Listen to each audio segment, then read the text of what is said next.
Hello. આજે 25મી December 2024 છે. I wish merry Christmas to all my Christian friends. ખૂબ જ ઠંડીના સમયમાં મધર મેરીએ બેથલેહામમાં જીસસ ક્રાઇસ્ટને જન્મ આપેલો. એક્ઝેક્ટ ડેટની જાણ ન હોવાથી 25થી 31 ડિસેમ્બરના ગાળામાં જીસસના જન્મની ઉજવણી ક્રિસમસ તરીકે કરાય છે. આપણા દેશમાં આશરે 3.25 કરોડ જેટલા ક્રિશ્ચિયન્સ છે.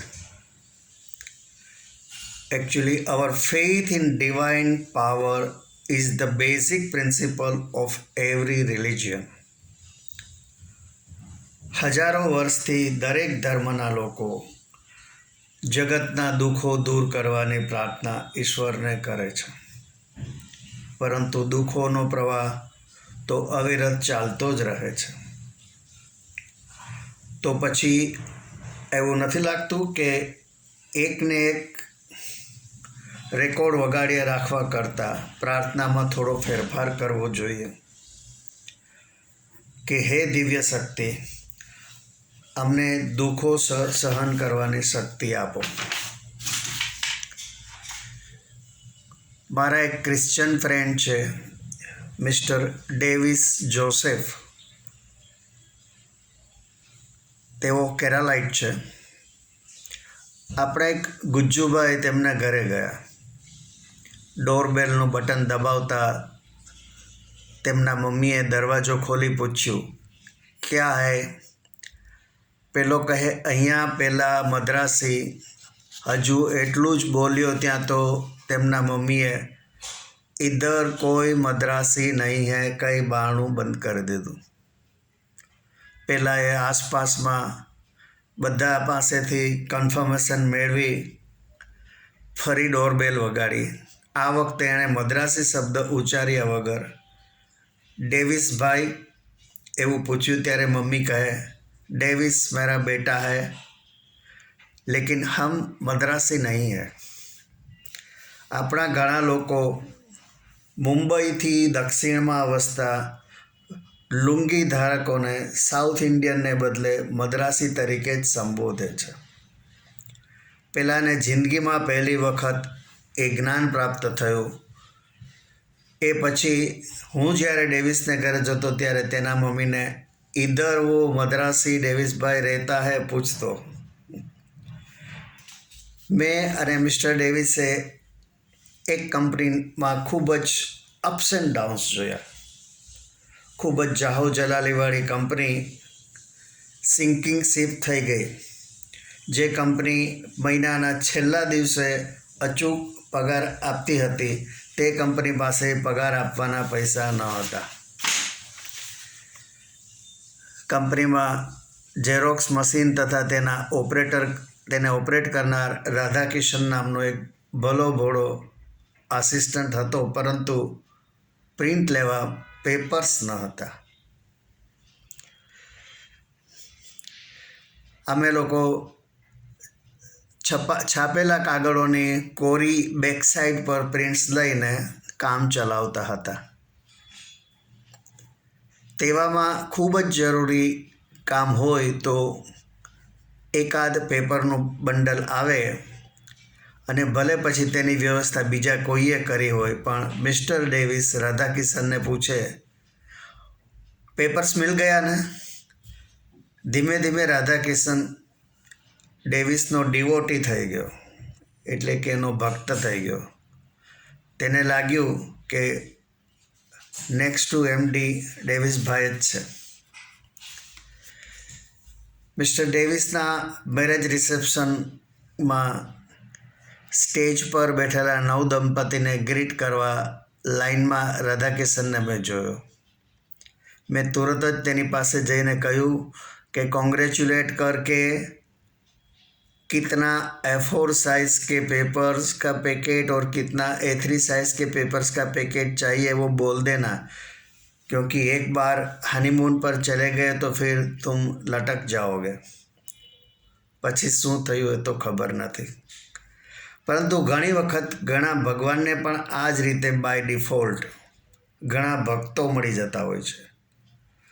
કોઈએ પંથ બદલ્યો અને થવાકાળ કંઈક ફાયદો થયો તો તેને નવા પંથમાં શ્રદ્ધા બેસી જાય છે.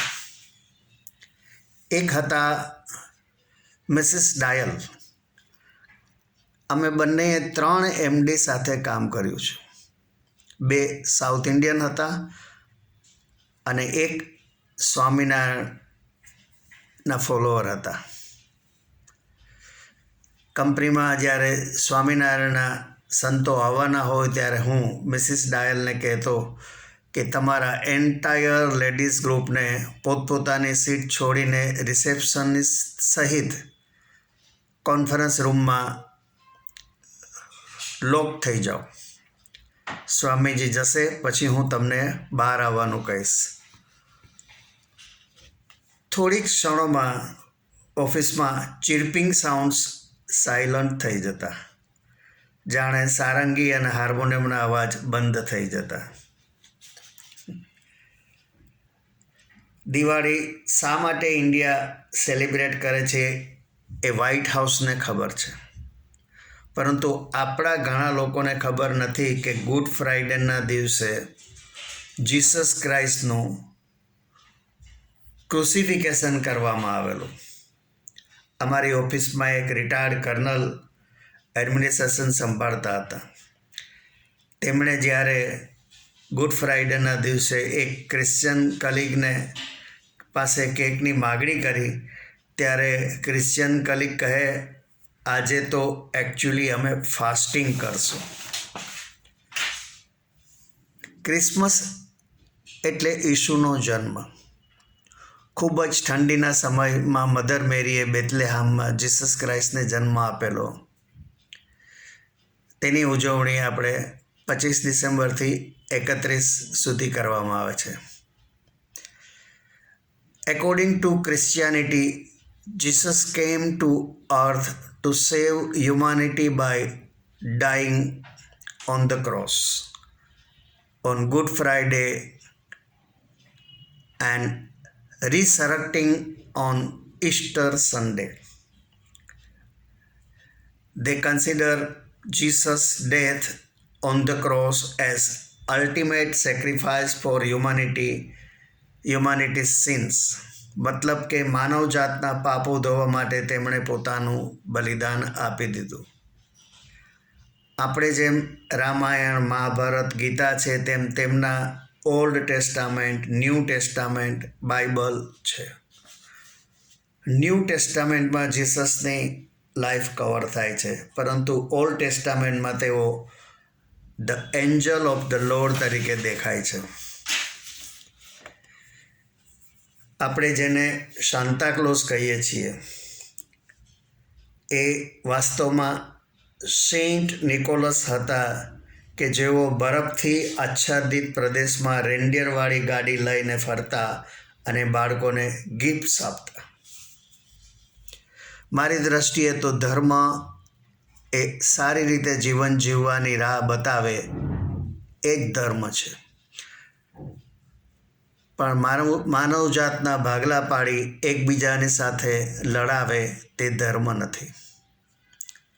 આપને મારી આ વાત ગમી હોય તો મારા આ વિડીયોને લાઈક કરજો, આપના ગ્રુપમાં શેર કરજો અને મારી ચેનલને સબસ્ક્રાઈબ કરજો. આભાર. આવજો.